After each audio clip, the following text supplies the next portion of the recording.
what's the thing you like the most about living in Denmark in comparison to the other places you've lived?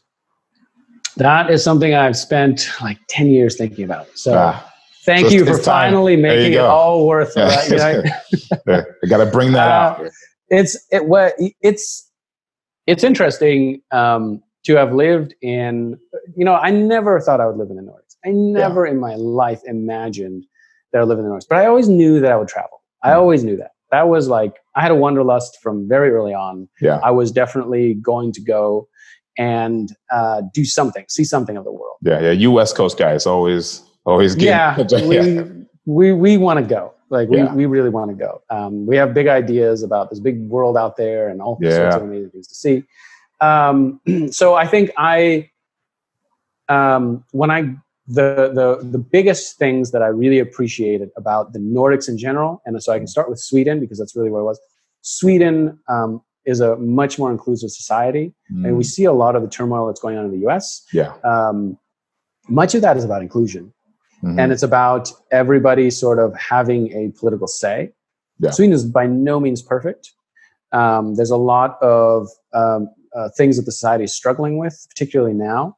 But it's also surfacing a lot of issues, which I think is a good thing. But in comparison, it was great to go to a society where I was included in all of the public services and the public good and the welfare of the state and the individual was just considered as like a non-issue. Yeah. It was just like you should be a part of the education system and the health system and like all these systems. Why wouldn't you be? Yeah. Yeah, exactly. There was sort of like let's get to the other part, and I was just like crazy. It's just mind blown. Now that said, it was very, very difficult on the flip side to be socially included. That really took a long time, and part of that is part of this whole trust issue. Yep. Outsiders, you have to climb a much higher barrier to get in, and once you get in, you do get this high level of trust, right? But it's difficult, and it's very different from the U.S., where you have so much kind of exclusion from a political side and from a services side, but you can always find your little community. You can find your niche, you can find your people, and people who are like-minded, in almost in any kind of major city. You can probably go and we just kind of trust ourselves to be able to do this, Yeah. It's just like we can go somewhere and we're like, I'll figure it out. It's fine. Yeah. I'm going to meet the people and you do. Yeah. We're just used to that. Yeah. I miss that tremendously. But having that inclusion in the Nordics is something I think that's really, really valuable and gave me a lot of perspective because I didn't even really think some of it was possible. I thought that some of it was so far away from possible. It was like we're taught, like these things are just like they don't work. It doesn't work. Yeah, don't even look into that. Don't even bother about healthcare. Like it'll never work. And I'm like, it totally does. Yeah, it works. It works pretty well. So and regardless of the type of solution that's being implemented, you see a lot of different models all across Europe. Yeah. But I like that idea that inclusion is just a part of what it is to be there. You get certain things. So Denmark in particular, I think it's actually a little bit more chill, a little bit more laid back. Copenhagen in particular, I should say, than Stockholm. It's a city where it's easier to meet people. It's easier to get to know people. It's easier to sort of get included in the social networks here in comparison. And I really appreciated that. It's a chiller city. It's a city with a little bit more of like a vibrant nightlife, and Danes are kind of into their vices. There's no restrictions on alcohol and all this kind of stuff that you get, in Sweden. So there's just that atmosphere, which I'm more used to. I'm more used to that atmosphere. That's where I come from. I come from those kinds of cities, and I really like that. I like being able to, go into a bar, have a few drinks with friends, maybe even meet some people, have a nice chat, conversation. What do you miss the most about the old US of A? For sure, the culture. For sure, the community. That is an easy one for me. I absolutely, I miss the people, and I miss the vibrance of those cities that I was used to living. Whenever you go to, you know, for me, I think being in larger cities is something that I'm used to. Being in smaller rural areas is something I've actually learned to appreciate.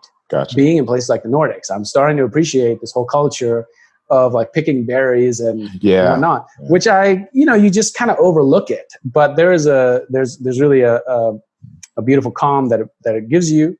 But that ability to walk out of my door and find something interesting to do, some cultural event or something like that, I really do miss that. And to just connect with people, that's great.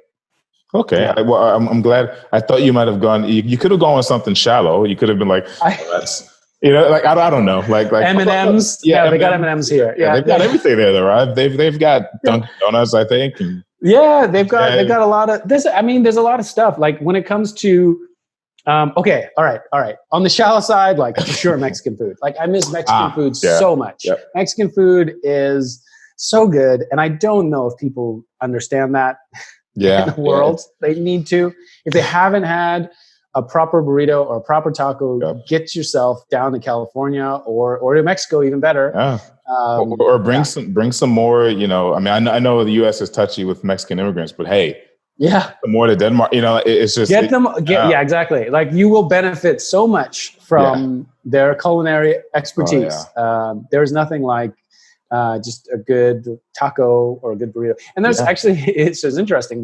There are some small companies, some startup type companies around here, or size companies, let's say, restaurants that do tacos and stuff like that. And they're pretty good, but like way too expensive and way too exclusive and too fancy. And, it's just, you just want a greasy food truck, Right, exactly. Like something that really just like comforts you.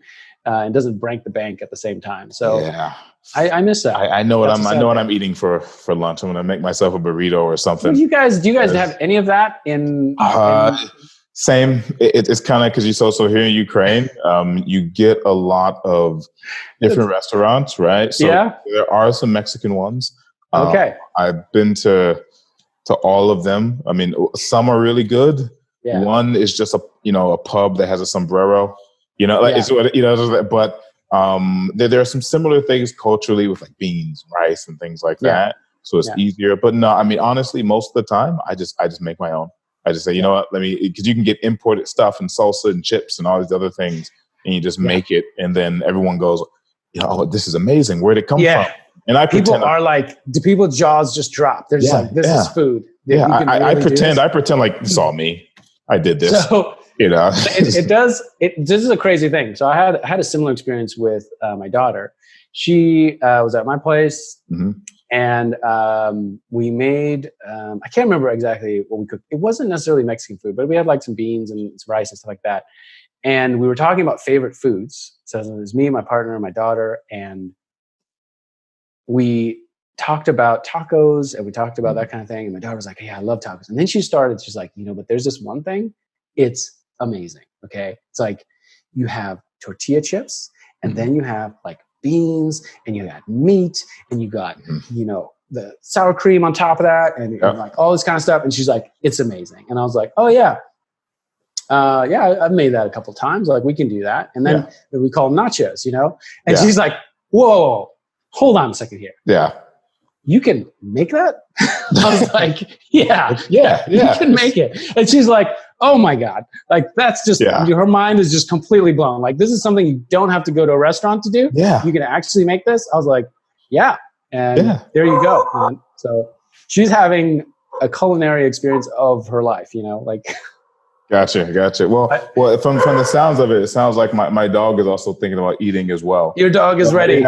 She's ready for the walk. I start talking about food, and she's like, "Come on, let's go." Exactly. So you said you're going to make carnitas today. Where is it at? Exactly. Where is it at? Right. So So hey, so with that, come over here. All right. So with that, I just want to say, I appreciate you, taking the time. That was a pleasure. It was an absolute pleasure. Yeah, definitely. And I know we're going to talk again soon.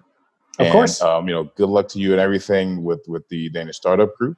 And Absolutely. let's definitely stay in touch. And one of these days I'm going to have to, get you over here to Ukraine, and that would be fantastic. Yeah, I can show you some Mexican places here. That would be very interesting. Yeah, I mean, worst case, there will at least be some pretty good tequila involved. Right? That's the one thing. That's fine. That's fine. We're actually doing strawberry margaritas tonight. So. Oh, okay, nice. Okay, there you go. Right. So keep the traditions alive. Exactly. So hey, so thanks a lot, man. I really appreciate it. And it was a really good time, man. Always good to talk to you. Always. I wish we had more time. Next time we'll just. I know. Yeah, maybe we'll have to do it. Just have 3 hours put aside or something. And exactly. Right? So, exactly. So that's my cue to go. She's waiting for me. But I appreciate the time, and let's catch up soon, man. Excellent. All right. Talk to you later. Talk to you later.